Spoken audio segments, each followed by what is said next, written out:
Oliver, thank you so much for joining us. Pleasure, thank you for having me. You are a man that is passionate about digital transformation, and that's something that we're seeing as a key focus and challenge for this industry now. Yeah, I think it's a really important theme of the conference too, but yeah, I mean, my experience has been really much more about, the way I would describe it is having a really good multi-channel business. So it's working out exactly how you get digital work seamlessly with the other ways we engage with our customers and members and pensioners more generally. And building that is not just about technology, it's about transforming some, certainly I would imagine some fairly hideous paper processes, making them work, and then bringing in the right kind of digital technology. You talked about paper processes. The sort of traditional view of your pension statement, for example, coming through your front door is pages of unfathomable information. Absolutely. And that's just got to change, hasn't it? It has, but I have done a lot of work in my career with pensioners and that particular demographic, and the reality is some do want that old paper feel. We can make that easier, and in the process of making it easier, we'll actually make it easier to migrate to digital services as well. So a bit of both. I certainly wouldn't expect to be able to move entirely away.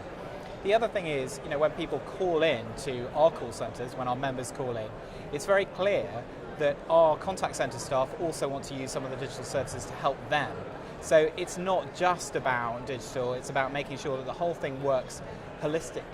And some of our new services like Retire Online are working really well, and we're not communicating a huge amount about them, but people are starting to get to use them and understand how they work really quickly, and that's far, far better than waiting for us to mail out a statement or an adjustment to them.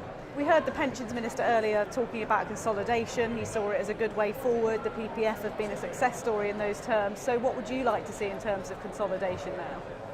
So the PPF is a good example of a consolidator, and we believe one that works well. We're in a strong regulatory environment, and we can provide a long-term investment strategy that supports members.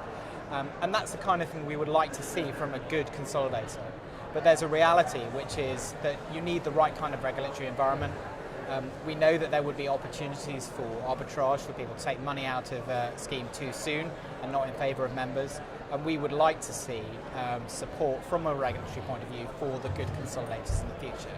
Because we see benefits, we can see that there will be economies of scale, efficiencies, and as I say, gains in terms of investment strategy that could be really great for the industry as a whole and for members. But we need to see that kind of protection.